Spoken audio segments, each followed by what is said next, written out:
আমার বাংলাদেশের সীমান্তে একদিনে একটা জায়গায় দুইজনকে গুলি করে হত্যা করা হয়, আমার দেশের পররাষ্ট্র মন্ত্রণালয়ের সরকার প্রধানের কোন স্টেটমেন্ট তাদের কাছে পর্যন্ত পৌঁছায় না।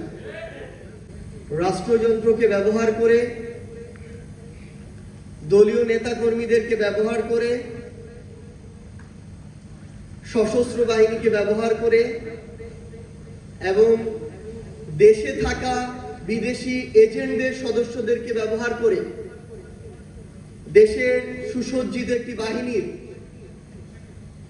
অফিসারদেরকে হত্যা করার একটি হত্যাযজ্ঞ সফল হয়, তখন থেকেই শেখ হাসিনা বাংলাদেশে স্বৈরাচার হয়ে ওঠার যে স্বপ্ন, ক্ষমতায় টিকে থাকার যে আকাঙ্ক্ষা, সেটা তার তৈরি হয় এবং সেই মোট ৭৪ জনকে হত্যা করার মধ্য দিয়ে যখন ২০১৩ সাল আসে, সেখানে বিচারিক প্রক্রিয়ার নামে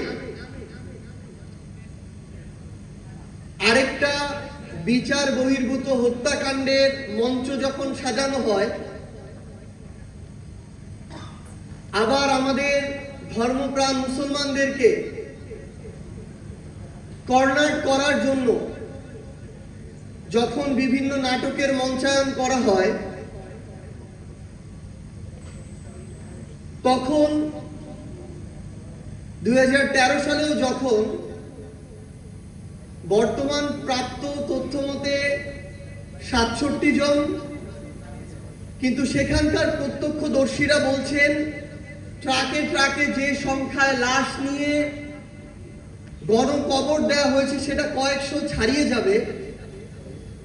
এত বড় গণহত্যার পরে যখন শেখ হাসিনা পার পেয়ে যায় এবং শুধুমাত্র মাদ্রাসার শিক্ষার্থীরা বলে, এতিম সন্তানরা বলে, আলেম ওলামারা বলে, মেইন স্ট্রিম পলিটিক্যাল গুরুত্বপূর্ণ পার্টিরা এটাকে উপেক্ষা করে যায়, তখনই কিন্তু খুনি শেখ হাসিনা তৈরি হওয়ার ভিত্তিটা রচিত হয়। এবং এরপর ২০২১ সালের মোদি বিরোধী আন্দোলনে সাধারণ নাগরিকরা যখন শুধু প্রতিবাদ জানায়, সেখানে ১৯ জনকে জীবন দিতে হয় এবং সর্বশেষ ২৪। আমাদের এখন সবচেয়ে বড় আশঙ্কাটা হচ্ছে, যেই পলিটিক্যাল আন্ডার টেবিল নেগোসিয়েশন গুলোর কারণে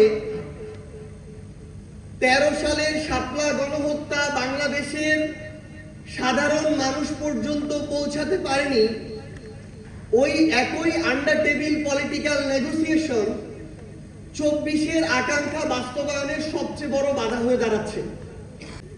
আমার বাংলাদেশের সীমান্তে একদিনে একটা জায়গায় দুইজনকে গুলি করে হত্যা করা হয়, আমার দেশের পররাষ্ট্র মন্ত্রণালয়ের সরকার প্রধানের কোন স্টেটমেন্ট তাদের কাছে পর্যন্ত পৌঁছায় না। আমরা দেখছি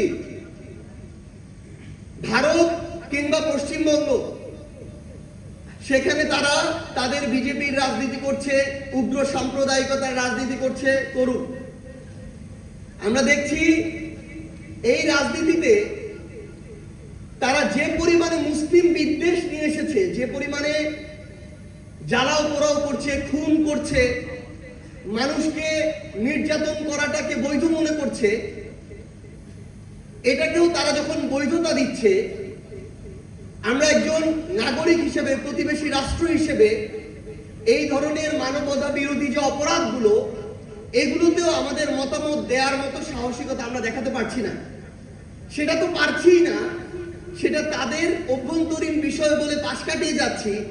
উপরন্তু আমাদের দেশকে নিয়ে, আমাদের দেশের সার্বভৌমত্বকে নিয়ে, স্বাধীনতাকে নিয়ে, সীমান্তকে নিয়ে যা ইচ্ছা তা বলে বেড়ানোর পরও যখন আমাদের স্বরাষ্ট্রমন্ত্রী বলে যে একটা রাজ্যের প্রধান বলেছে, সরকার তো বলেনি, তখন আমাদের জন্য এটা লজ্জার বিষয়।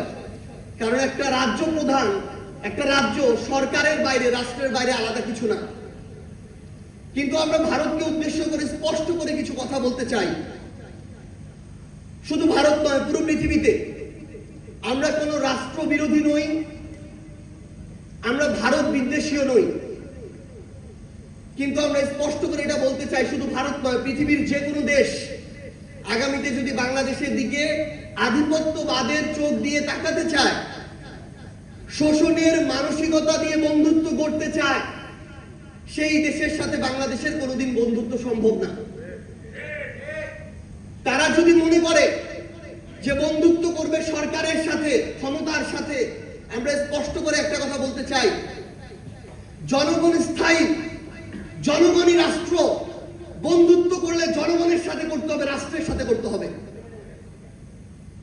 আগামীর বাংলাদেশে পৃথিবীর যে কোনো দেশ যদি চিন্তা করে কোন সরকারকে ক্ষমতায় টিকিয়ে রেখে জনগণকে উপেক্ষা করে বাংলাদেশকে তাবেদারি রাষ্ট্র বানাবে, আমরা স্পষ্ট করে একটা কথা বলতে চাই, ওই সরকার আগামীর বাংলাদেশে কোনোদিন হতে পারবে না, ক্ষমতায় আসতে পারবে না, টিকতে পারবে না, যে সরকার জনগণের আকাঙ্ক্ষাকে উপেক্ষা করবে।